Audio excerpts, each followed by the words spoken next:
Welcome back to the Briggs and Brown Show. My guy, what's going on, man? What's up, sir? Not much. 55 degrees in Arizona in the desert. Mm. Oh, it's a little chilly. A little chilly this morning. Yeah. Well, I'll be out there. Come Saturday. I'll be out there, and I'm hoping. There's some things you got to experience when you come to the desert. There's some things you have to experience. What? Like what? Well, what number one, listen, you guys don't have cactus over there. You don't have cactus over there. Why would we have cactus? You know, we have a lot of water. Saguaro, all right.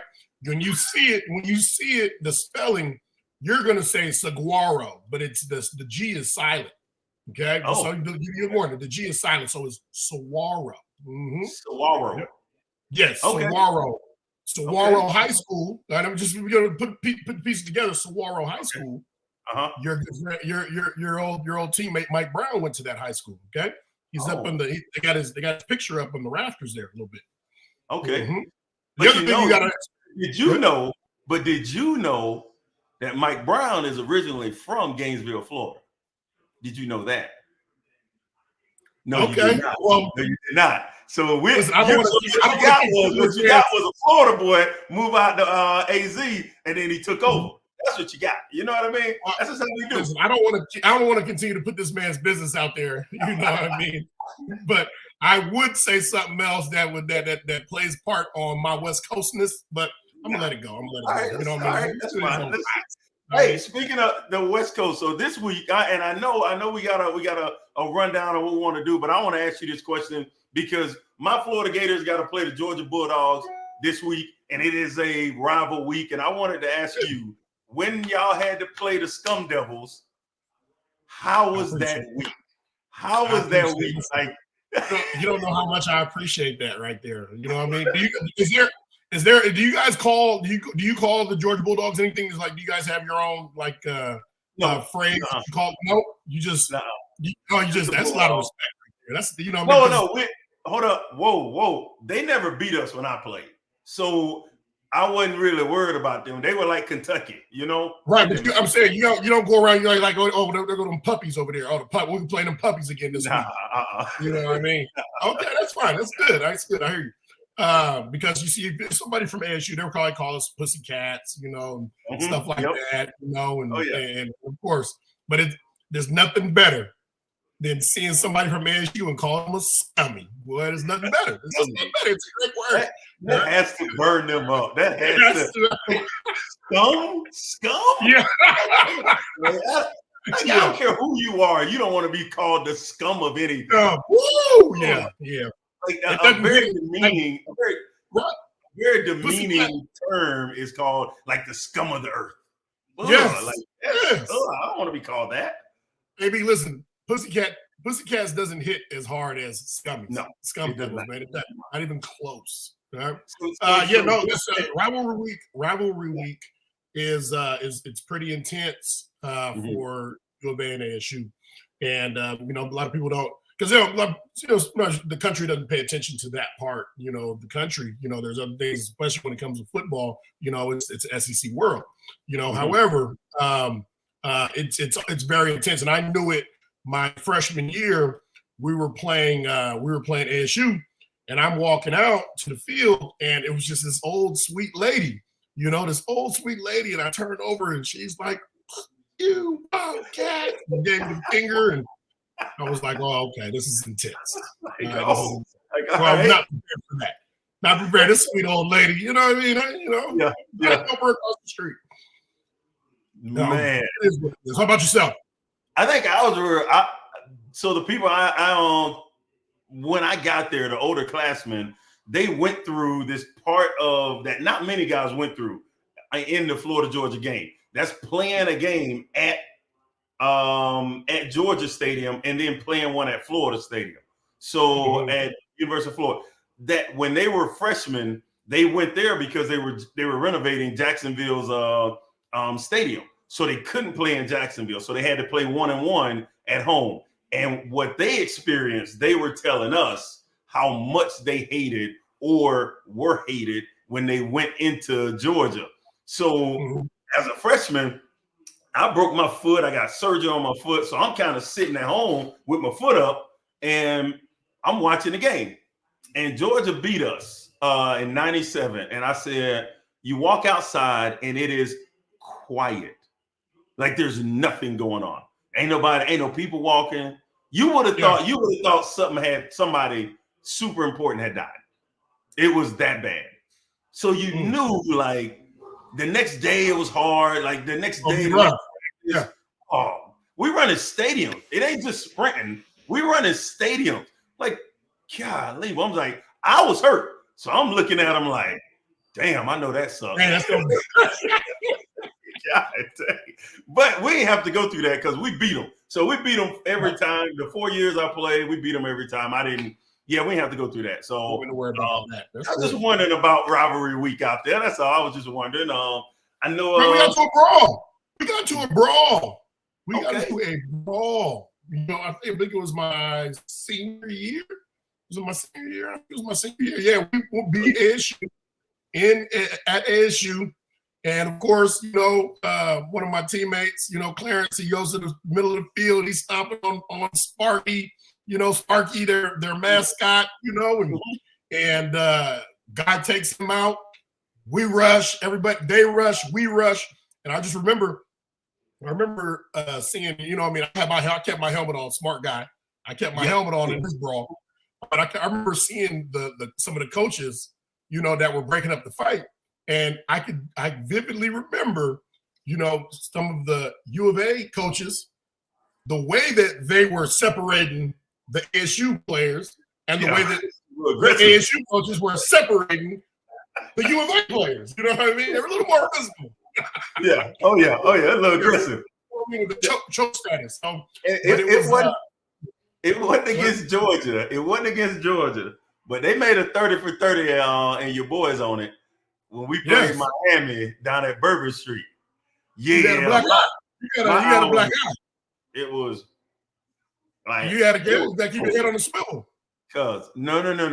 There's 40 guys fighting. There's about 10 of us fighting.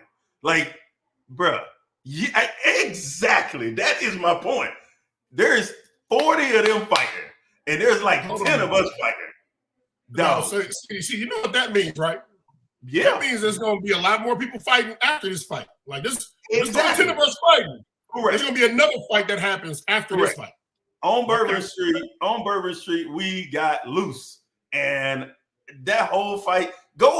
Everybody's watching. Everybody see it. Just I've seen it. Look it up. The 30 for 30, University of Miami. Your boy gonna be up there, and they're like, man, y'all still talking about the game? My eye closed, cuz. And the crazy part is the crazy part is that dude hit me, whoever it was. I don't even know who hit me. I have no idea. And he hit me on this side, and this earring flew out. Dog, I got back to the hotel. This earring was gone. That means he hit you clean. That means he came from this distance. Yes. And you wouldn't see it and was like, yes, correct. No, it was crazy. And so everything went black. Okay? Everything went black. But he hit me again. I was like, oh, shoot. Oh, what? So Gerard Warren grabbed me. He's like, hey, B, you good? You good? I was like, yeah, I'm all right. He's like, I was trying to get that dog. I got him, though. I was like, all right, let's go. Hey, that jump was crazy, dog. It was great. I look back at it now and I laugh about it. But in all honesty, like somebody really could have got hurt. We talking about Bourbon Street. There's beer bottles and everything everywhere. Yes. I'm just glad everybody just fought. And then we're done. You know what I mean? It wasn't like nobody was trying to truly hurt anybody out there. We was just, hey, we're standing up for ourselves, you know? So, but got back to the room. Can you imagine getting back to the room and at 4:30 in the morning, having to knock on Coach Spurrier's door like, Coach, we got in a fight. Well, if you're the one that's knocking on the door and he opens it, it's clear what happened. It's clear something happened as far as a fight. Like, all right, so tell me what happened, who started, and what happened. You know, tell me exactly. So I told him all that. I mean, I'm the captain, so I gotta go. And then when my eye closed, my eye wasn't closed. It was. I felt it like, you know, you can feel it starting to close up. I can still see a little bit. By that morning, about 3 hours later, nothing. It was closed shut. I'm out there like this. I'm in the weight room the next day like this, like working out. Like, no, we gotta look that up, and we gotta get a picture of that moment, because it's right there. Oh my God, my eye was so big. I've seen it. I should have been cut. Like, I was at the moment where, like, they say, "Cut me, Mickey, cut me, Mick." Like, just cut it and let the blood just run out of there. Put that hot iron on your eye too. Push it in there. It was crazy. It was crazy. That was a crazy deal. But what else is crazy? Halloween this week, and I want to see, like, you tell me, like, what is your? I love Halloween. Actually, it's actually my favorite. It's my favorite because I like scaring the piss out of kids. Okay. So they come to the house. I have little props up. I'm one of the props, and I'll just wait and boom. Jump out of there. Yeah, one of those guys. That's fine. I mean, that's all. I'm one of those guys. So it is fun to scare people. I ain't gonna lie, it is fun to scare people. I agree with you there. It's not my favorite holiday though. Not my favorite at all. People get sick on Halloween. There's too much candy. Not enough. If your body can't handle it, don't do it. I hear you. Listen, I told my youth football team last night. I said, enjoy Halloween. You know, we have the weekend off. Eat responsibly. All right. You know, that was met with right. Yeah. You know what I mean? 9-year-olds, man, they're gonna get after it. They're gonna be sick. Don't eat 6 Twix. Just get 2 and then be happy. You have to eat 6. It's the little Twix though. So they figure like 6 is like one real one. That's how it jump on you. That's how it jump on you right there. You think, you know, that little drink, you be like, oh yeah, this is easy right here. Oh, that tastes good. All right, give it a little bit. It's gonna jump all over you. That's you know, you will hear Goonies right here. Shit. Yes, right. Oh man, they need a Twix just before the game. Give them a little burst of energy. You know, give them a little. Are burst. You dressing up for Halloween? Yeah, I am. I'm going with my 17-year-old because for some reason she told me today I hadn't got anything. I wasn't gonna dress up, but apparently her favorite place is Chipotle.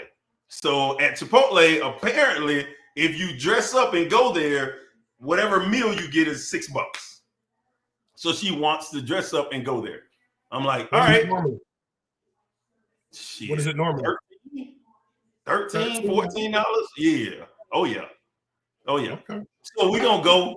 She wanna go, we're gonna go. And I mean, hell, she's a senior. So last year, if she asked me, I'm probably. I hope she don't see this, but she probably already know it. If she asked me, I'm gonna do it. So let's go. Whatever. No, hey, let's go. Yeah, she's gonna see it. But she already knows that. You don't need to see this to know that. Exactly. Yeah. So it's confirmed that Briggs hates candy and fun. That's confirmed, and Batman is very disappointed in you, Lance. I expect better from you. As somebody that enjoys laughter as much as you do, right? For you to hate Halloween the way you do is very disappointing. See that choice of words right there. I'm a keyword crew guy. You know what I mean? I never said I hate Halloween. It just said it's not my favorite. It just sounded like you hate it. It just sounds like you hate Halloween. I got a few Halloween questions for you guys here after the break. But I want to take a quick time out here to give a shout out to our guys over at Miller Lite. Our boys over at Miller Lite. Appreciate you guys sponsoring us here at the Briggs and Brown Show. A lot's changed over the years. One thing that hasn't is the great taste of Miller Lite. I probably should be doing this in a Batman voice. Another thing that hasn't changed is that it's less filling. So what is the best thing about original light beer? Well, Miller Lite sparked this debate in 1975, and we still haven't settled it. So we want to try to understand what it is. Miller Lite keeps it simple, undebatable quality, great taste, only 96 calories.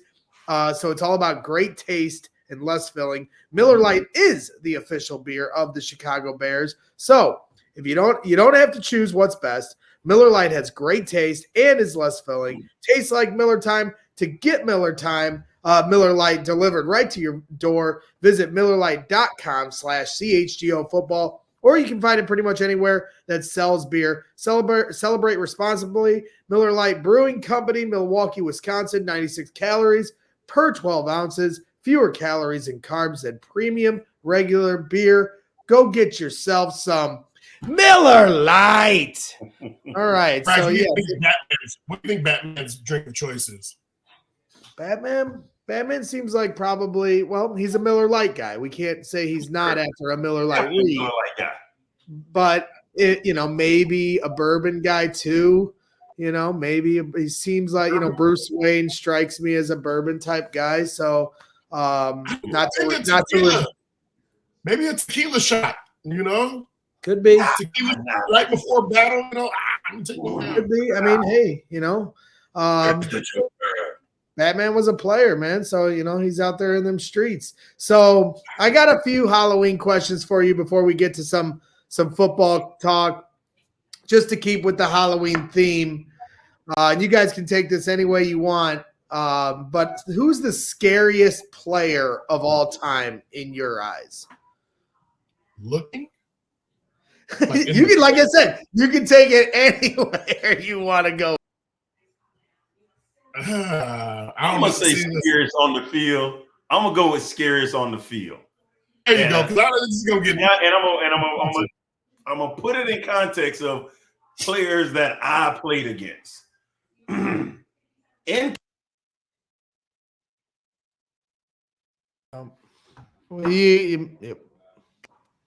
So in college, Leonard Little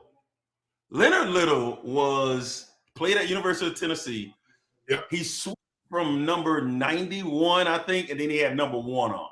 Because his number 1 was that big. He stood up and he was an outside linebacker, the scariest human being. I'm a freshman and I'm out there looking. I'm like, you can't block him. Like, oh my God. Listen, like, that's college. When I got to the NFL, I thought Ted Washington was the biggest, scariest person I had ever seen in my life. Now, as I got to know Ted, I know he wasn't that scary, but that rookie year, Ted Washington, I ain't messing with Ted, man. Whatever Ted say, I ain't messing with him. I'm going with whatever he say. Okay, so I'm about to double down on that. Ted Washington was by far the scariest man that I had been around, and it was, all the rookies. We were in the dungeon. We're in the dungeon before you come up, before you make the squad. Then you get into the main locker with everybody else. Ted Washington was he was the main topic of our discussion as a group, as a rookie group, on a daily basis. And we would talk about, we're talking, because you know how Hollis Hall was back then, so you can go walk upstairs and you can go the same distance downstairs, you can go upstairs. So yeah. I walked down the hall, and we'd have stories where everybody's like, man, I'm walking down the hall, Ted was walking toward me, I took the long way, went upstairs, went all the way around, and then came back down. Oh yeah. Yeah. By far, it was definitely Ted. The cool thing about him was after a few weeks into that training camp, just flying around hitting, Ted was one of the guys that grabbed me, he grabbed me, pulled me aside, and he was like, man, listen, he said, you fly around and you hit. He said, keep doing what you're doing. He's like, you're going to get on that field with the starters before you know it, and it was one of the cool things, man, that you hear from somebody that, has that kind of mystique, you never talk to, but one of the older veterans to say that. Then he got traded right after that. Mm-hmm. Yep. Well, Briggs, you said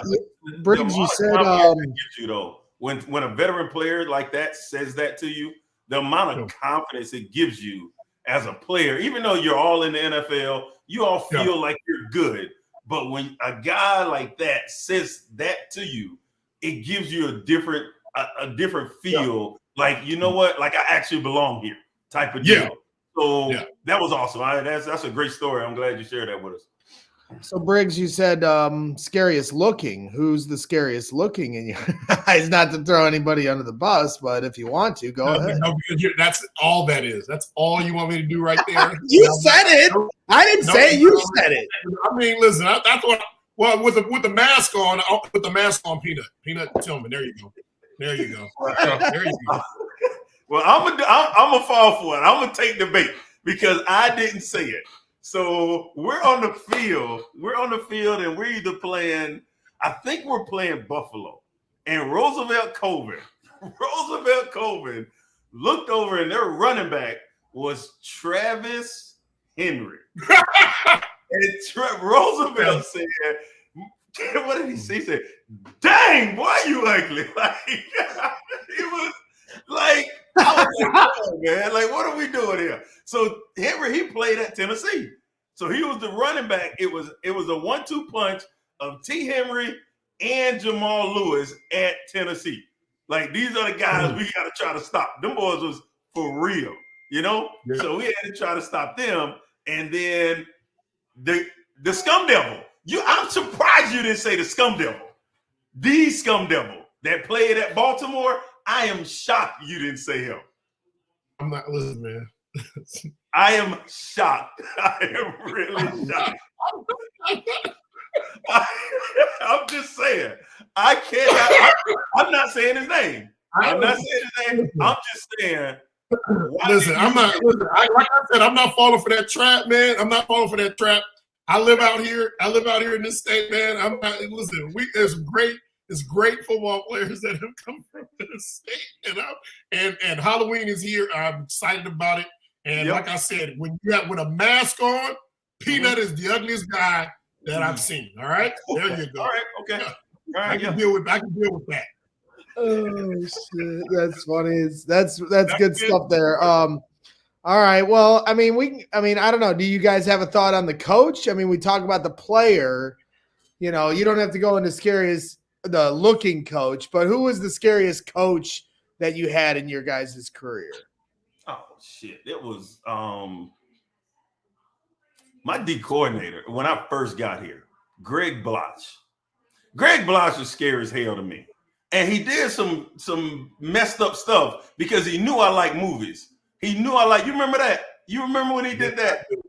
Yes, I do. So I'm messing up. I'm not getting my plays right. Right. So and if you mess up, like I tell kids now, like you get one shot. Okay. When coach has to tell you twice, he already looking for the next person to put in there. So you need to start getting it right. They can't keep repeating it. So he's telling me I'm not getting it right. So we come into the meeting room, defensive meeting room, and he asked me about I think it was Harlem Nights. He's like, "Hey, Alex, do you know who are the people in Harlem Nights?" And you can feel when it's like, damn, this is set up. I know it's a setup. Golly, he about to get me. And you start naming them. You answered it well. You answered it well. You can start going. Eddie Murphy, blah, blah, blah, blah. Oh, you can name all these damn people. You can't remember what the F you got to do on this play right here. I was like, dang, I knew it. I knew he was going to get me. Golly. Like, I'm talking about, I don't like movies no more at all. I'm through. It just threw me away from liking movies. Shoot.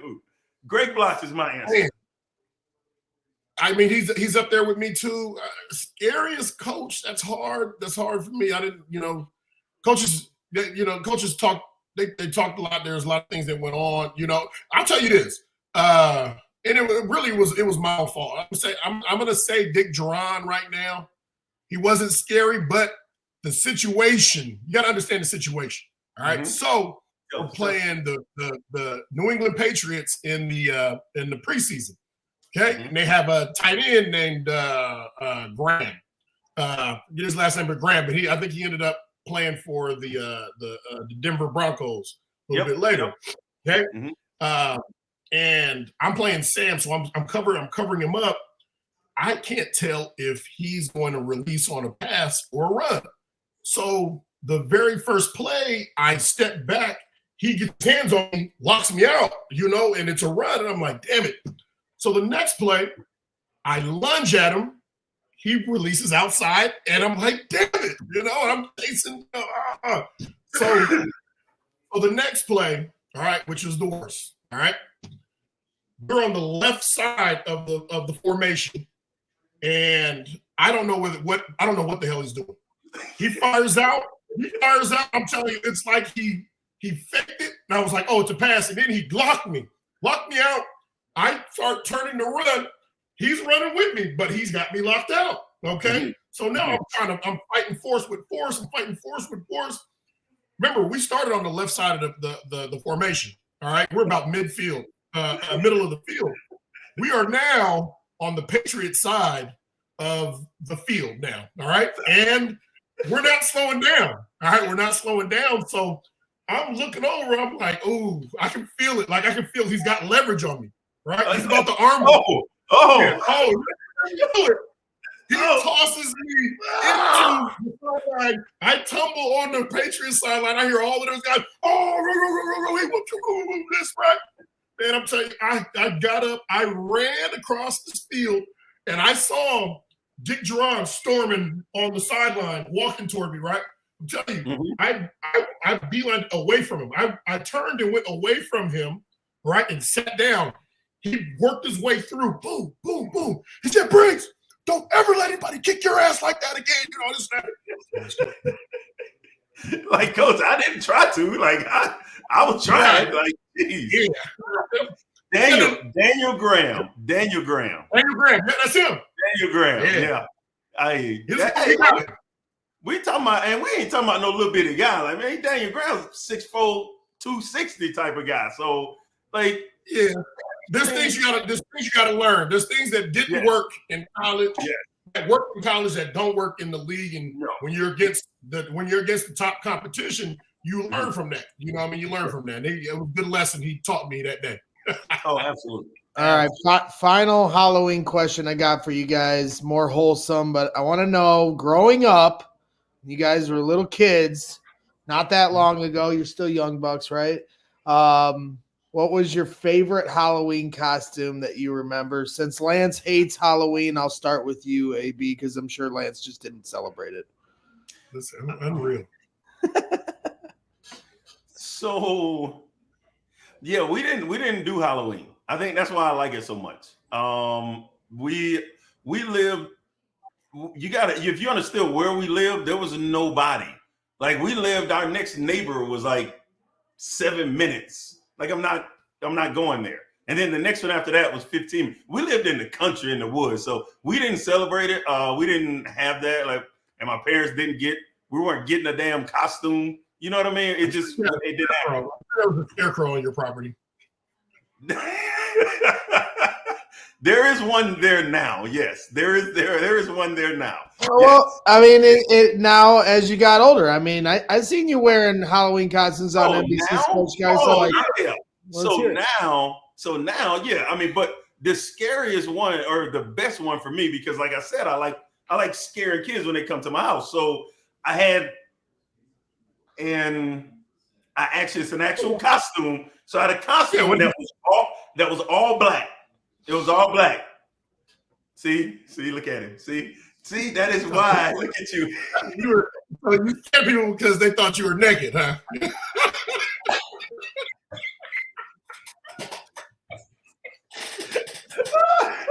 So the costume was all black, but I could see like through this part, like the part that covered my face, I could see out, but they couldn't see my face. So I'm just laying in different spots in the grass at night.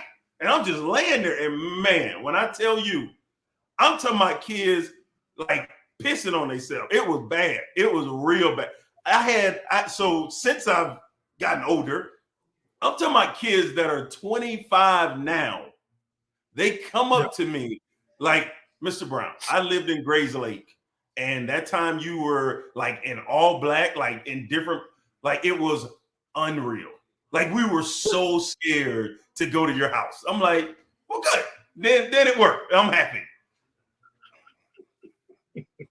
But it was a costume. It really was a costume. Can't top that.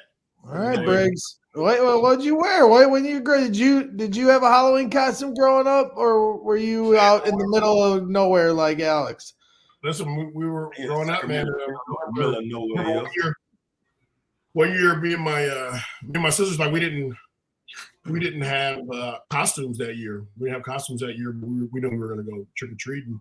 So my sister, both my sisters, they like, okay, this is what we're going to do. We're going to get sweats, and we're going to stuff our sweats with like pillowcases and sheets and everything, and we're going to be hobos. So I have no idea what a hobo is. And I was like, I'm in. So it was one of those Halloweens, man, that we, and it was like that a lot where we make stuff up. We might have some makeup stuff, and they'll do some design. My sister will do some designs, and we'll get out and by the time we get back, I mean the soles of our shoes are worn. Like we were all over the place in Sacramento trick or treating. So that was probably the Halloween that I remember the most. I remember the most because we made it happen. That's a lot of walking, cuz if the soles of your shoes gone. Bro, it was always so. I'm the youngest. My youngest sister is 4 years older than me, right? So I was my feet hurt first. So I was a kid that was crying like I want to go home. They're like, one more block. You know what I mean? Like we've been 5 blocks, and they're like, one more block. No, see, you know what? That type of stuff right there, that right there. You say one more block, and you have no idea. I didn't know what the hell that meant until I got to Chicago. Like truly, like what a block was. We don't have blocks where I grew up. We don't have no blocks. Like what is that? I had no idea. Like to understand like how far an actual block is. If you were to tell me and I was 17, you're like, hey, just go 3 blocks up the road. I would have no clue what the hell you're talking about. No. That's crazy. Wow. Like two totally different places, man. If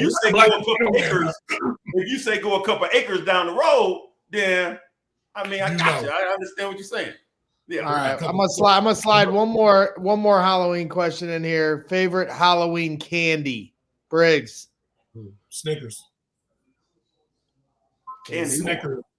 Candy corn. Corn is my favorite candy. How country he is. For sure. Candy he likes corn. the candy version of corn. Corn fan. Like, that's my favorite. I like Twix. Okay, cool. I like Twix. I like Snickers. I didn't say Pez. You remember Pez? Yeah, come on. What? AB, you realize with candy corn, it's widely the most mocked Halloween candy of all time. It's like flavored plastic, and this is what you're liking here. And you know what? I don't have to fight people for it. They don't like it. I do. So hey, we ain't gonna fight over candy. All the candy you don't like, let me get that. Yeah, oh yeah. I love like black licorice. Huh? You like black licorice? No, I don't. No. Okay. No.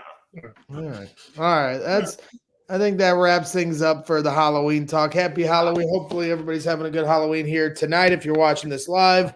But we're moving on. It is getting to be scary hours here for the Chicago Bears as they head to Arizona in the desert, the hometown of one Lance Briggs. And so let's get into it here for the Bears Cardinals preview. I know it's highly anticipated. Everybody, I know Bears fans, and I'm sure the team obviously as well, wants to bounce back from a tough loss last week against Washington. Yeah, I mean, trying to come off a game like that, that's refocusing, trying to get everybody to refocus, lock back in, understand where we went wrong in that game. But also, like, make sure you show everybody that even though we played this bad in these first 3 quarters, we still did enough to give ourselves a chance. The defense held their own early on that game, and the offense came alive in the fourth. You got to pull it back together and understand that you're a good football team. If everybody thinks that's a good football team, then you're a good football team because you should have beat that team. So understand that, pull it together, and let's beat the teams we're supposed to beat. We're supposed to beat Arizona, so go beat them. That's an interesting perspective. You know, not wrong, but yours is going to be different. Right? Listen, there are to me there are greater lines that were exposed by this game, and it wasn't the first time. You know, there have been fourth quarter lapses by this head coach before now. You know, and so a lot of the attention went to Tyrique Stevenson, but everybody had a hand in this. Everybody had a hand in this, and one of the major issues for me is it starts at the top. You know, I mean, it starts at the top. So you know, your team takes on the idea. You always say you take on the personality of your head coach. And I've always been a fan of Eberflus. You know, he's a guy that I've always rooted for, especially a defensive guy, comes from kind of our tree. You know, however.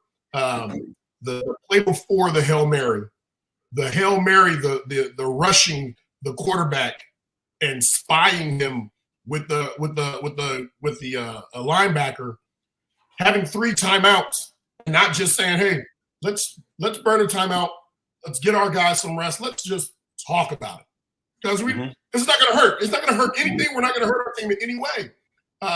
There are things that have happened in this game that I've seen before in some shape or form with this coach. And what it does is it says, hey, maybe you're in over your head. So that being said, it means if we don't win, if we don't get into this playoff, it's going to spell an end for the flu season, in my opinion. It's going to spell that. So there is a sense of urgency for this game and the rest of the toughest schedule in the NFL, remaining schedule in the NFL for the Bears. Yes, for next year. I don't think this year is over though. I think there's a lot of room for them to still improve. Hot seat. This guy has planted himself on one of the hottest seats in the NFL. Based off, I can't deny that. I can't deny that. He is definitely on the hot seat, in my opinion. I don't know if this right here is a must win, but if he doesn't, you know what? I'm with you. I'm actually gonna say that. I'm gonna actually say this is a must win because it's an NFC team. You need to beat this team. You lost to a team that's gonna be in that running of where you were hoping to be in the Washington Commanders. Now, Arizona, if they beat you, now they hold the tiebreaker against you as well. You have not played any of the teams in your division yet. So, and we know his record against the divisional foes. So, it ain't gonna look good if you lose AZ. It's not defensible what he did, man. And some of the comments that were made, like when you see Kevin Byard say, hey, coach, this is what I would have done in this situation. It means, to me, it says we didn't have a defense out for that situation. Mm-hmm. You know what I mean? And we practice this stuff every week. It's a Saturday practice where we practice these specific situations to defend this, keep them on the field, keep the clock running. And they probably won't even get the next playoff. They probably won't get or they'll be rushed. No, I agree. The most egregious thing for me is that him being Eberflus, saying that those 15 yards meant nothing. And then in the adjacent room being interviewed is Quinn saying that those were the most important 15 yards of the entire drive. Like it's 9 day. Like, do you understand that ball does not get to the end zone if you don't give up those 15 yards? Jay Daniels can't throw 80 yards, okay? But he can throw 65, and that's what you gave him. He threw 65, and it got tipped and touchdown. You lose. He ran from one end, then came back to the other, That's fine. Yeah. Come on. That's fine. That's fine. What? Like, okay, run. I don't care. I want you to run. I want y'all to throw the ball back and forth, because how many times has that worked? I remember working with the Dolphins in New England one year. It worked. But maybe in college when USC did it and the band ran on the field. Okay, I'm going to take my chances there. Okay, please run it. But I'm rushing 4, if not 5. I'm rushing 5 because I don't want you to have time to throw the ball down there. That was Cal Stanford. Cal Stanford game. Yeah, that was Cal Stanford. Was it? Oh, Stanford. Sorry. Yep, my bad. That's that West Coast stuff. I'm sorry. I was half asleep. My bad. Historic game. I don't even think I was born. Actually, I don't even think I was born when that game happened. Let me ask you guys this. There's a report coming out from Dan Weeder today that don't expect Tyrique Stevenson to start the game. So I don't really know. We don't know if that's going to end up happening, but that's the report starting to come out. And, so we also don't know if that's going to be for the whole game or for a series or for a quarter. Lance, obviously, I think you both kind of shared your thoughts on Monday, but now that we're a few more days down the road, where would you guys, if you guys were, the coaches on this team, how would you handle this with Tyrique Stevenson at this point, now that he's owned it to the team and media, but obviously has had some repetitive mental errors as a second-year DB? Well, if I were the head coach, all right, I would, obviously we're going to address that issue, but I'm going to address my own miscomings. For this game, I'm gonna be accountable for the decisions that we made or lack of decisions that we made, and say, Tyrique, you're not alone. We all have to be better, all of us. And I'm going to be better this week. I'm going to ensure that you're going to get the best version of me, and I know that I'm going to get the best version of you. And we're going to come out here, and you and I both, as well as the rest of our teammates, are going to go out and we're going to find a way to win this game. We're going to find a way to win this doggone game. I'm going to coach my ass off. I like that, actually. I like that approach. I don't think I'm going to suspend him simply because I think this is a slap on the wrist type of mess up. And the reason I say that is because he was still able to get into the play and do his job, to go and compete for the ball. He just happened to be the guy to tip the ball up, and the receiver caught it. He is a good player. He's not a fringe player. Fringe players do not get the benefit of the doubt. Good players do. And y'all can say treat all the players the same. That's not how shit works, okay? The All-Americans, the Pro Bowlers, they get shit different, okay? It's just what it is. The best player. It's a franchise. Yeah. You gonna get a little different treatment than the guy that's coming off of the practice squad that it's his first play in the game. Tell you what, right here. You remember 2005 when playoff game Carolina, Peanut comes off the field. I forget who the cornerback was that came in. One play, he got beat deep, touchdown. Steve Smith, he done fell on the ground. Yeah. Like, you get one play, he ain't getting no more plays. It's over. He ain't getting no more plays. No. You ain't getting no more plays. So I'll slap on the wrist. Don't do this no more. This is not how we do. All right. So if you do it again, then you're gonna have something. But I also got to tell you, listen, it was my fault for having so many short guys out there. That's my fault. I should have had Cole Kmet out there. I should have had Roma Dunze out there. That's my fault. Yeah. I should have the tall guys that are spiking the ball down and not tipping the ball because they are just as short as the Washington receivers. If you work on this 100 times and you have Byard, like the DBs that were on the field at the time, these are little guys. Cole Kmet got to be there. And it's not like Cole Kmet has to run. They were sitting in the end zone waiting for the receivers to get down there. They weren't rushing anybody, so they were just sitting there waiting. Cole Kmet or Dunze has to be in the football game to not just because they're tall, but because they both have really good ball skills and they can go high point the ball and knock the ball down. Like, if you're working on this as much as you're trying to convince us that you're working on it, why doesn't it look better? Why don't you have your tall players in there? Why haven't you looked at this and self-evaluated, saying we might need to have a player that's taller than 6'2" out there? Cole Kmet would be that guy. A guy, I tell you what, how about the tight end that does very little? How about the tight end that you brought in that's in his 19th year? Can he jump up there? He's 6'5", 6'6". Knock the ball down. That's all I need you to do. That's it. So, like that type of stuff, if you're telling me that you're working on it, I'd like to see some improvement if that comes up again. And I pray that we see a Hail Mary at halftime in the Arizona game so we can see if they actually change something. Well, and that's the sad part is at halftime of the Washington game, they were set up for a Hail Mary and they played the sidelines. So Washington, in my opinion, stupidly just ran the ball and decided to not even go for a Hail Mary. So it just goes to show you right there. I mean, there was an example. What happened? Eckler got what, 30 yards? Right.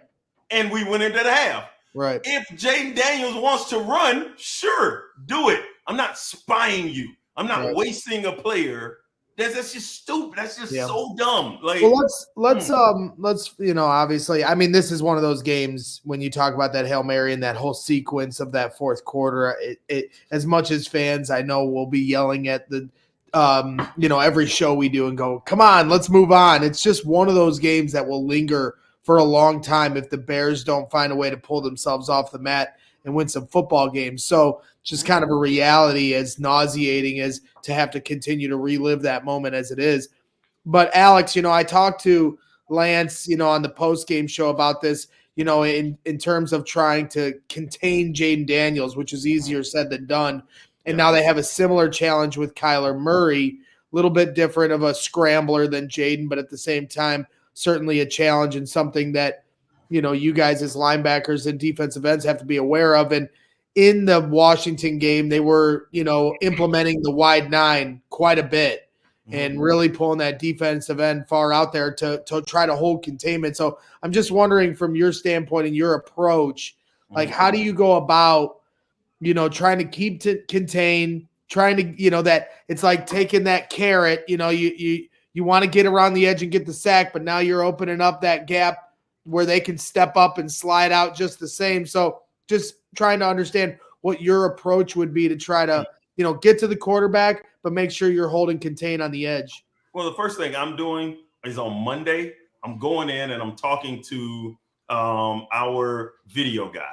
And I want to see all of the quarterback scrambles. I want to see what is the percentage that he's going right, he's scrambling right, or he's scrambling left. I want to see that so I have an idea of what he likes to do. A guy like Jaden Daniels, you don't have a lot of film on him, so not in the NFL, but you can go back and get that film. That's the beauty about the NFL. They have so much money, they can go find whatever the hell you need. You just need to ask for it. So with Kyler Murray, find out if he is a 75% when he scrambles to his right. So you have an idea. Just being in a 9 technique or a wide 9 does not help that, because you're still going to get up the field and you still need to have an idea of where he likes to go, where he likes to scramble out to, because he still wants to deliver the football. When he scrambles right, he throws the ball 65% of the time. When he scrambles left, he throws the ball 10% of the time. Like, that is a huge difference in understanding like what the quarterback is thinking. So that's the type of stuff I would be looking for a guy like Kyler Murray, because you have this film on him. You got years and years of him in the NFL, him scrambling. Like you get a feel for what he likes to do, and then that would help in my approach on how to stop him. Yeah, you got to think too, Braggs, that you getting these wide 9s. All right, you've now created more space between you and the tackle. So now there are wider lanes for him to run. Maybe he doesn't have to run all the way outside to the right or to the left. Now he might be able to pick a lane now, and he can get up the field right now. So, but one of the things that was a little disappointing for me is the underneath coverage. Now, some of these dig routes, there were a lot of dig routes, and there were a lot of guys that I saw running wide open in this Washington game. And that is due to underneath coverage. That will linebacker he's got to bucket step and read that. He's got to read it if he is an inside release. He has to know that the dig is coming. He has to know, how do they play the dig? Do they stop? Are they playing you?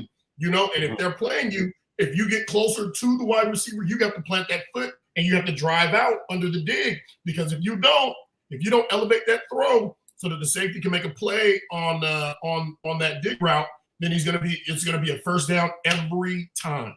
And there were too many of those opportunities for Jaden Daniels, a rookie quarterback. It was a very easy read game for him.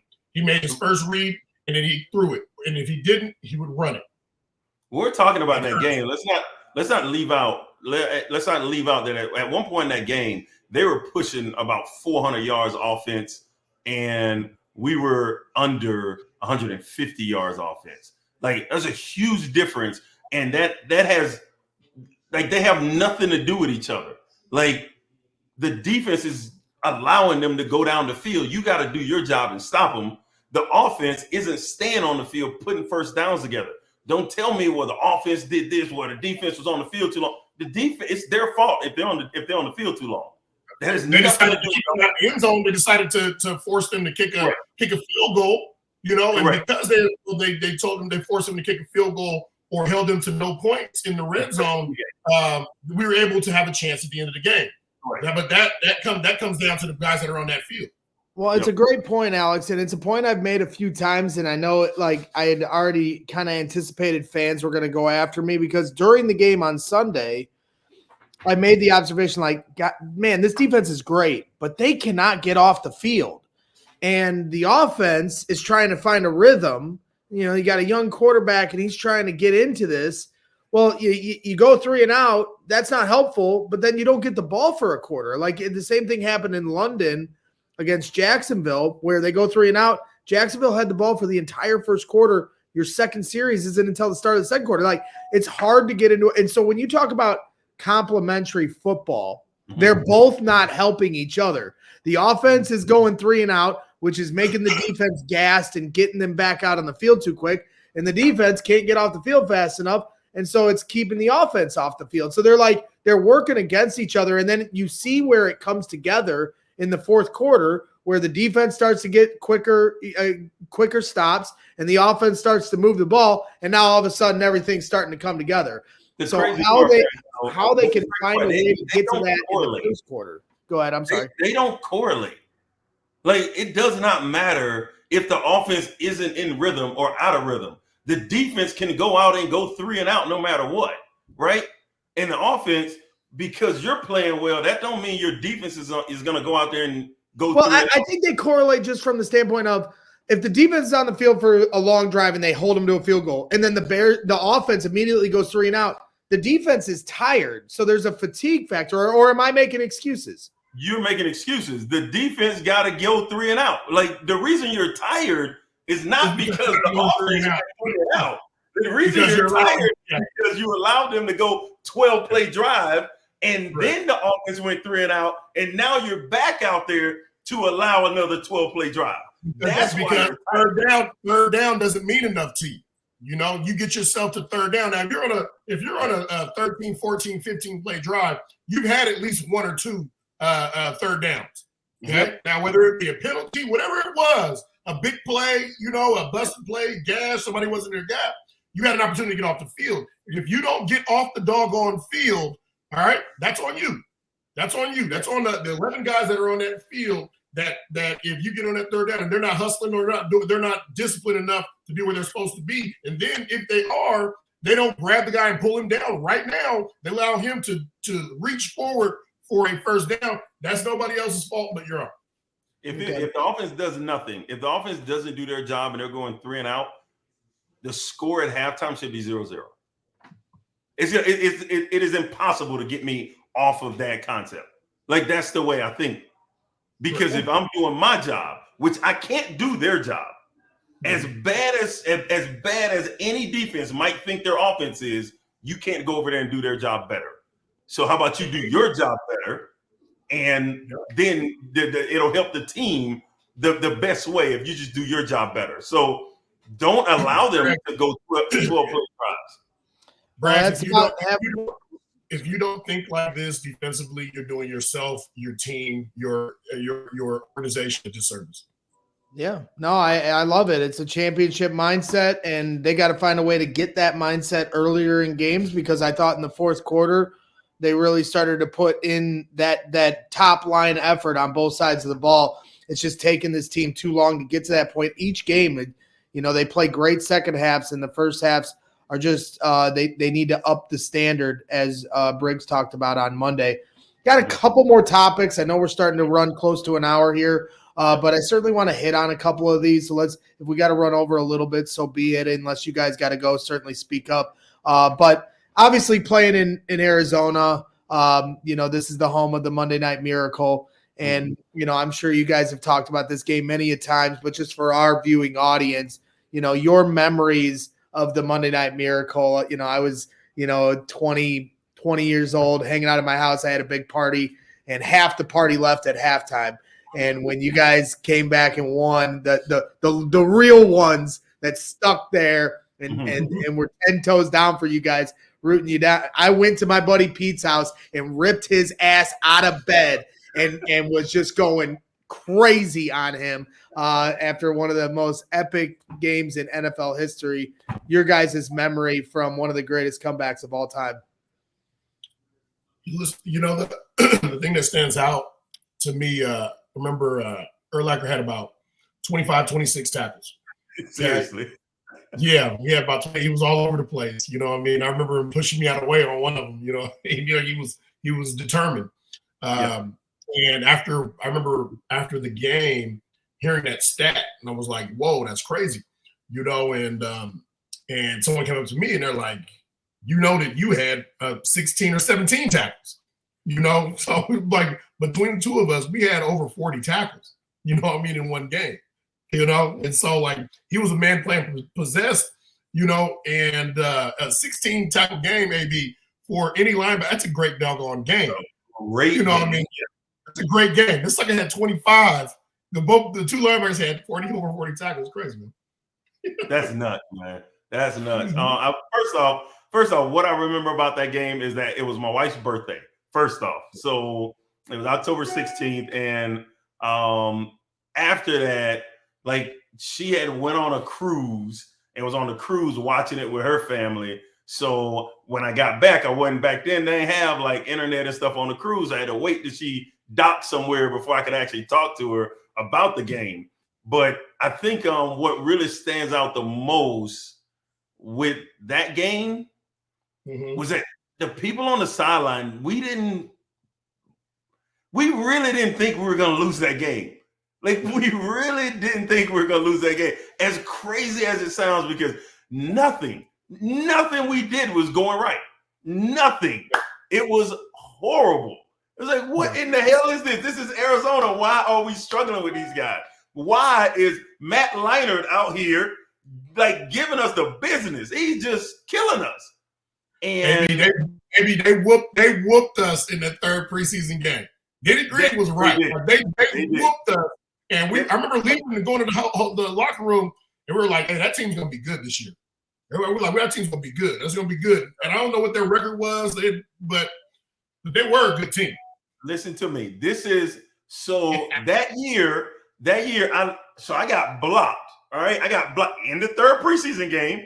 Go back and look at it. Like, I don't know if you can even find it, but I have a harness on my arm because I got blocked in my arm, and that my shoulder came out of place, and I ain't finished that game. I didn't finish it. I left, so I didn't play in the fourth one. And then that first preseason game the first regular season game against Green Bay, I had a dang harness on to keep my shoulder from popping out of place. Like, that Arizona game caused me to hurt my damn shoulder. So I had some problems with them, but we really couldn't do nothing about it in that first half. And then hearing the guys at halftime in that locker room, the confidence that we had, the confidence that our coaches had, it was just, why we were losing was because of everything we were doing. And that was the crazy part. Stop beating yourself and we'll win this game. Let's do the things we do. And we went and got takeaways. We played great on special teams. And the offense, I I think they might have had one more turnover, but they stopped turning the ball over. Like, that was it. Like, stop giving the ball away and let's go score. Fortunately, yeah, well, I mean, Mark Anderson kind of sparked the whole thing with hitting Matt Liner in the back of the head and Mike Brown scooping it up. And what I don't think people remember, we won Matt that. Liner on the wrong protection. Yes, yeah. Hey, we won that game, but what's crazy is that when I sit down and I think about that season and that game comes up, it's like, I think we won that. Well, we definitely won that game, but I think we lost the Super Bowl because we lost Mike Brown in that game. And had we had Mike Brown, I think that Super Bowl is different. We lost Mike Brown, tore his Achilles, I think, in that game. And I just think that it's different. And that's my weird mind thinking that way. But we played bad in the Super Bowl. We didn't play bad. We didn't play bad. Like, we didn't play terrible, okay, in the Super Bowl. They had a lot of opportunities, and offensively, we couldn't get something as simple as the center quarterback exchange. No. Struggled. No, you need to stop. We played bad. We couldn't stop the run, and we gave up a touchdown because of miscommunication. The miscommunication does not happen if Mike Brown's there. Doesn't happen. And we don't give up 200 yards rushing, which is what we gave up. So you say we didn't play bad. Shit. Well, and you guys also didn't have Tommy Harris. Tommy and Mike Brown were both out, and I think if both were playing, that would have been a tough task for Peyton Manning in the rain. But you know, obviously those memories of that game. Wait a minute. This right here, that would read Super Bowl champion on it if Mike Brown and Tommy Harris played in that game. Yeah, no doubt about it. Were you guys, when you got to the sideline after getting the stop, and now Devin Hester returns the kick for a touchdown in that moment, were you guys watching it, or were you going back and looking at it? There's nobody sitting down on the sideline. Nobody. We all know what's about to happen. Dog, we were standing up when he returned the first punt return for a touchdown at Green Bay the first game of the year. We were standing up because we saw him at training camp. We were like, what is this little joker going to do? I'll be damned. They kicked it to him. There you go. Boy, I told y'all that. I knew it. Like, ain't nobody sit down that whole year when that was going on. Yeah, no question about it. I mean, I was telling my buddies, you know, obviously anybody that watched college, him coming out of Miami, he was unbelievable in college. And when the Bears drafted, you know, you guys really needed a punt returner the year before when you got to the playoffs and lost to the Panthers. A punt returner was one of those issues where I think they eventually got Bobby Wade to just be the guy that would field the punt, because throughout the season, they couldn't get somebody that would just catch the punt. And so then, you know, they're like, how you drafted a punter in the second round? I was like, this dude's not just a punt returner. This dude's, you know, the real deal. And so you're right. You could see it at training camp that year. And what a special season for all you guys. And certainly something that we'll treasure forever. Obviously, I know it didn't end the way you guys wanted, but a game like this will live forever. And you guys will definitely have a conversation with Bobby Wade about that, about the creation of Devin Hester. One time, Bobby Wade was at a car, like the auto show signing autographs. And I came with my wife. We had just started dating. And we're waiting in line, you know, and I'm geeking out. Like, I'm going to meet Bobby Wade here. I'm excited to meet a Bears player. And I go up to, like, take a picture with him and get his autograph or whatever. And I left Jenny behind. Like, I just left her. And she was like, he's like, you going to leave your wife behind, dude? I was like, my bad. Like, he called me out right then and there. He called me out right on the spot at the auto show. Oh, you left her? She wouldn't walk up with me. I don't know.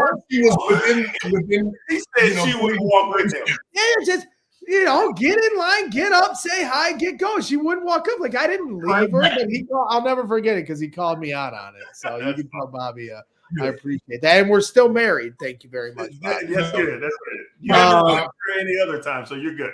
Like I said, we're running a little over, but, you know, AB, I know you want to talk a little bit about the World Series. The Dodgers win the World Series last night. You know, two evil empires and the Yankees and the Dodgers going up against each other. So one of them had to win, unfortunately.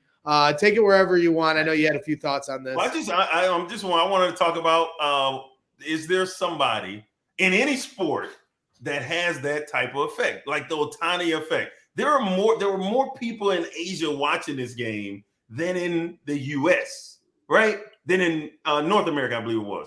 So how do you pay a guy $700 million and he's a bargain? Like, that's crazy to even think about. That's crazy. The amount of people that go on this game. Messi. You took it exactly. Messi.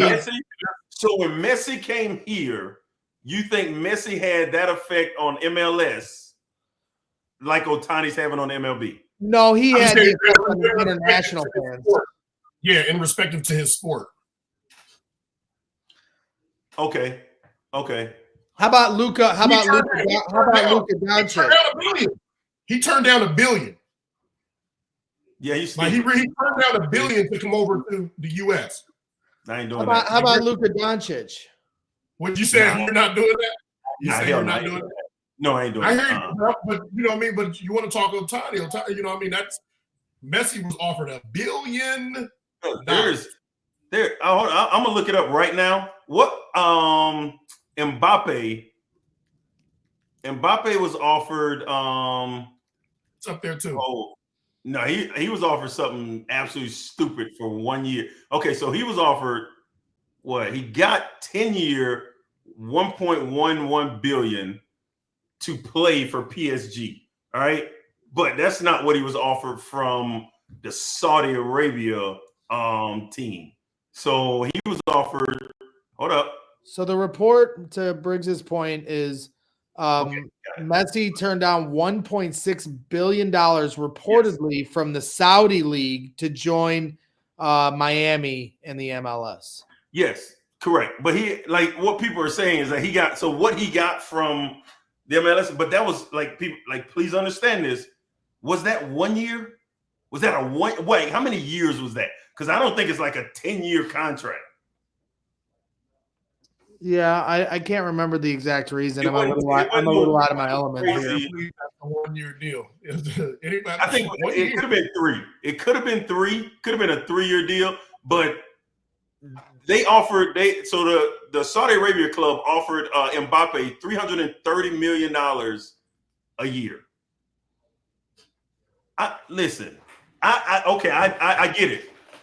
You offer me $330 million, I will be there tomorrow.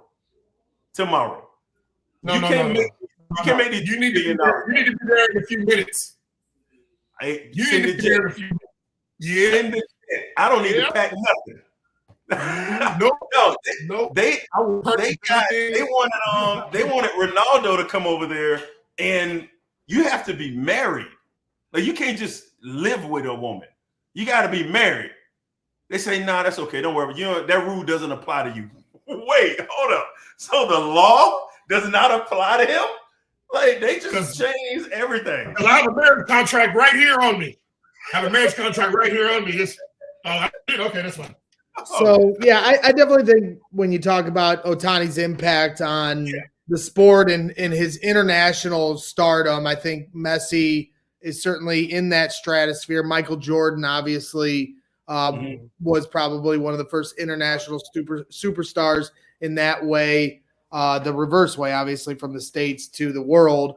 I think Luka Doncic, is in that realm. The NBA is pretty damn big, and I know how much basketball is big in countries outside of the United States. I don't think he's at a Messi, Ohtani level, but he's certainly somewhere there, and especially if he starts winning some NBA championships. The last thing I wanted to talk to you guys about in this Dodgers World Series. Can I say this? Let me say that.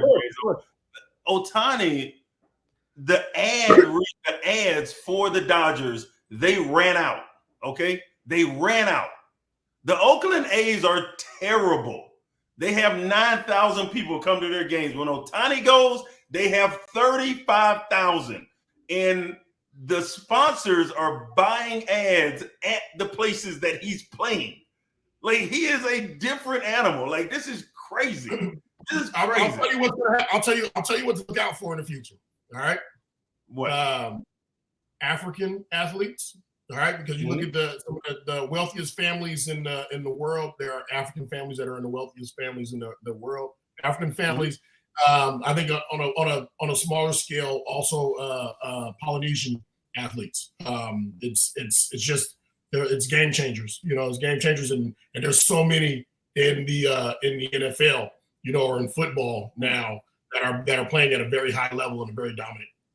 I don't doubt that. I don't doubt we'll see the athletes continue to come into the NFL, the Polynesian, but it's just not nearly as many to compare to the amount of people that's in Asia that's watching Ohtani. Like, that's what I think it gets different. Yeah, you'd already have it. You are like it's developing. There's a lot of guys that are over, in the continent of Africa that are helping move the needle as far as football, and the same as going in the Polynesian countries. Yeah, for sure. All right. Well, final thought. Obviously, with the Dodgers winning the World Series, I think one of the biggest stories of the World Series was a fan in the stands. Oh my God! And the guy ripping the ball out of Mookie Betts' glove as he's prying it open, and his friend is holding Mookie's wrist down. It was one of the most ridiculous things I've ever, that you've seen a fan do. What's that? Very New York thing to do. Very New York thing to do. But it was crazy. It was completely out of line, but it was also borderline hilarious just to watch these two idiots try to do this and pull this off, and then arguing with the umps as if they were in the right. They get thrown out of the game. They get banned from the next World Series game. They might have their season tickets revoked. They're starting to become, stars like they're already, how social media goes. They've already started to become like little celebrities in their 15 minutes of fame. What were your guys' thoughts when you saw that? What's the most ridiculous thing you guys have ever seen a fan do? I'm just pissed that a fan didn't run out and push Noah Brown in the back and prevent this Hail Mary from happening. If we're going to start if the fans are going to start affecting plays, they could have saved us from this Hail Mary, but I digress. For me, I'll say that how I felt about it, I thought they should have been taken to jail. I think they should be banned from going to MLB games, because you should not be able to affect a person doing their job on the field. You are grabbing this man. You are preventing him from doing his job. Sit back and watch the game. Like, yell and scream and do all that. But when you start to put your hands on people, I think you have to do something to deter that. And a one-game ban is not enough. That is not enough for what they did. Like, if you get in the way of the ball, let's call it Bartman. You get in the way of the ball, okay, that's different. He's reaching for the ball. He's not grabbing the player. The intention was to snatch the ball. He had already caught the ball. They snatched the ball out of his hand. One of them held one hand, and the other one had the glove and snatching the ball out of. This is crazy. I think they should be completely banned from MLB games. Period. Gone. Capital punishment, guy. Yeah. No, I'm impressed at the timing and accuracy, because people don't know in real time how fast Mookie probably went up, to catch that ball and come down, and for him to time and not only the time, but to have the balls to like reach out, grab it. Oh, it's there, right, and accurately grab it and almost be able to pull the glove off the hand. It's pretty impressive. Bragg, see, you know what? And it just hit me. Briggs probably know this guy. He probably knows. Because he might, because Rob Gronkowski. He might, because Rob Gronkowski. He played hockey in Arizona. And you know him. He was your roommate. Listen. I don't know this guy. I don't know this guy if he walked down the street today. I'm just saying it was impressive to him be able to pull that off. He played hockey. I'm sure it's the first time they've ever done that. You know what I mean? They probably couldn't believe they actually pulled it off. They were surprised themselves. You're onto something here, AB, because Gronkowski's good friends with them. These Arizona guys, they're sticking together. And I think you are onto something here, Alex. Yep, what's the craziest thing? You know, I've always, you know, when I go to Bears games, I would go by the tunnel before the game and after the game, you know, as you guys are going out. And I've seen some pretty crazy things said to the players as they go in. Like, do you guys have any stories from like the craziest fan interaction you ever had at a game? Does anything stand out to you, either of you, on that? We played the University of Tennessee in '98, and we lost on a field goal. We missed the field goal in overtime, and they stormed the field, and they hate us. So I'm talking about beer bottles, beer cans, batteries, whatever the hell it was. You get your helmet on and you get the hell out of there. And you could feel shit. Boop, boop, boop. You're like, God damn, let's get out of here. Let's go. And you just run it. So that's probably the craziest thing on field after a game or during a game that I've had happen that I was involved in. Briggs, I'm from Northern California. All right. And they're gone now, but the Oakland Raiders, okay? Now, when I was when I was younger and I went to an Oakland Raider game, I mean, obviously you see fights left and right. And when we played them the week before, I think they had played Denver. And the week before, you know, they were talking about it. They were like, listen, it gets even worse when the rivalry games come in. And so you can see on the field with the cameras zoomed in while their quarterback warming up, Denver's quarterback warming up, that full bottles were getting thrown on the field and bouncing on the ground to his left, to his right. It was like dodging an asteroid field.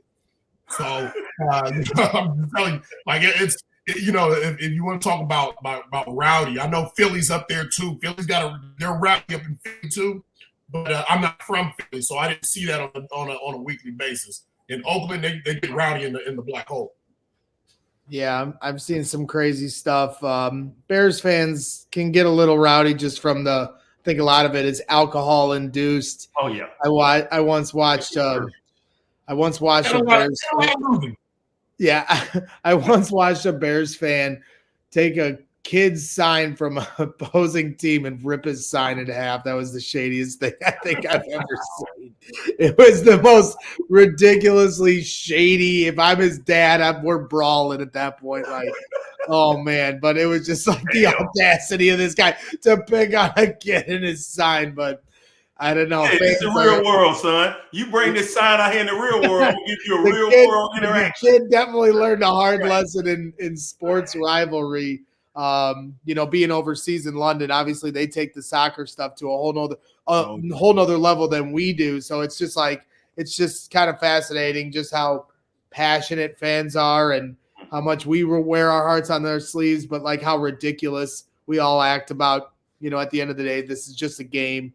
But I guess that's for fans. I'll say for fans, because at the end of the day, it's not just a game for the players that are playing, because that is how you feed your family. That is how you actually make a living. So that's why it bothers me when a player is grabbed or something on the field, because that is his living. That is what he does to make a living and take care of his family. So it's not just a game for us. Yeah, 100%.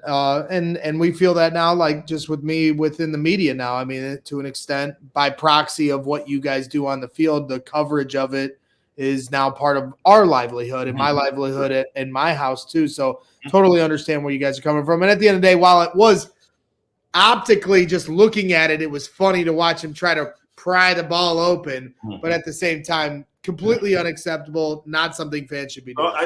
I got a question for you. So I saw this incident happen with Diggs from the Cowboys and the reporter. Yep. Have you ever had an interaction with an athlete like that, and how did you respond if you did? You know, I'm certainly I think you guys have learned at this point, I'm not afraid to speak my mind. I've had a few funny interactions at at training camp. I always tried to keep it light, even if I was being critical. I can remember giving Frank Omiel some crap one time while he was signing autographs. Like the fans are always so nice to the players, and like I'd be coming around if I had a bone to pick. Cody Parkey, the year he missed the double doink at training camp, I came up to him and I was being very genuine. And I was like, "You ever talk to Robbie Gold about just the some of the different tricks of the trade?" I used to love watching Robbie's warm-up routine because it was. What did he say? The look he gave me, the look that Cody gave me when I suggested this to him, he wanted to fight me. There's no question. No doubt.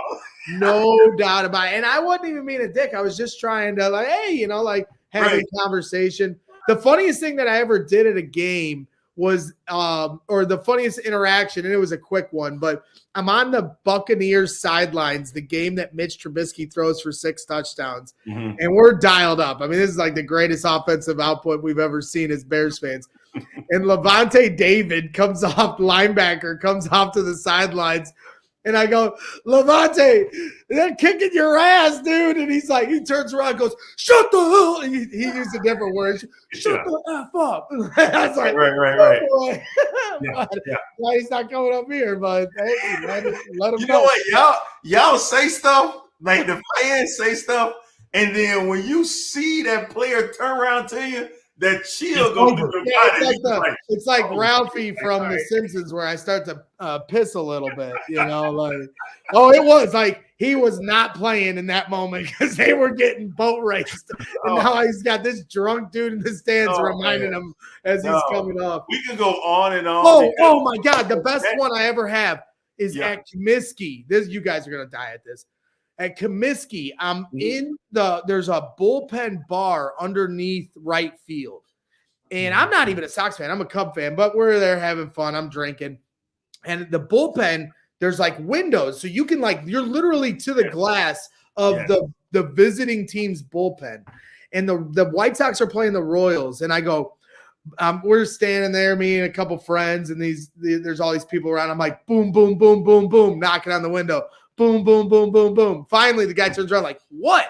And I go, "You play for the Royals." And we all just laugh like, "You suck. You play for the Royals." All of a sudden, like 5 minutes later, all of a sudden I hear boom, boom, boom, boom, boom. The Royals pitcher is now knocking on the glass. I turn around like, "What?" And he's like, "You're fat." And I was like, "Yeah." And then now the entire bar is laughing at me now. Hot dog out of his mouth. Wow. You got me. All right. Well, that wraps things up here. I know we went way over here today, but there was some fun things to cover. So it was a fun show. So hopefully I didn't take up too much more of your time here this morning and afternoon for you guys, where you guys are at. But we are going to be in Arizona here in a few days. If you go to truefantravel.com, you can join some events. We're going to be at Poor Decisions Saturday night, 7 p.m. Arizona time. So look that up in the Scottsdale area. We have a golf outing Saturday morning. I think you might still be able to sign up for that if you go to truefantravel.com, search CHGO Bears. And then Sunday, live tailgate, live pregame show, live postgame show at a bar called Salt in the entertainment district of the Arizona Cardinals Stadium. Literally walking distance from where the Arizona Cardinals play is this entertainment area called Westgate. And there's a bar there called Salt. There's like 40 bars there. We're going to be in a bar called Salt. Tailgate starts at 10 p.m. or 10 a.m. Tailgate, and then a pregame show before the game, and then a live post-game show, and obviously a live Briggs and Brown show. So we're going to be having fun. We're going to be in the stadium. We're going to be taking over Arizona. Bears fans travel well there. A lot of Bears fans already live in Arizona. So this is going to be a lot of fun. Other than that, I'll let you guys send it off. It's been a fun show. Appreciate you guys. Nope. Hey, travels, man. Yeah. Well, I thought you could have a better send-off than that. Dang. That's a terrible send-off. I know my son keeps FaceTiming, and I'm like, stop pointing the finger at everybody else. I need a better send-off than that. Then we're going to sign off right here. Better send-off right now. Don't flip the situation. Hey, appreciate everybody, man. Thank y'all for watching. Hey, come out to Arizona and holler at your boys. We'll see you next time. We all silly like the mayor.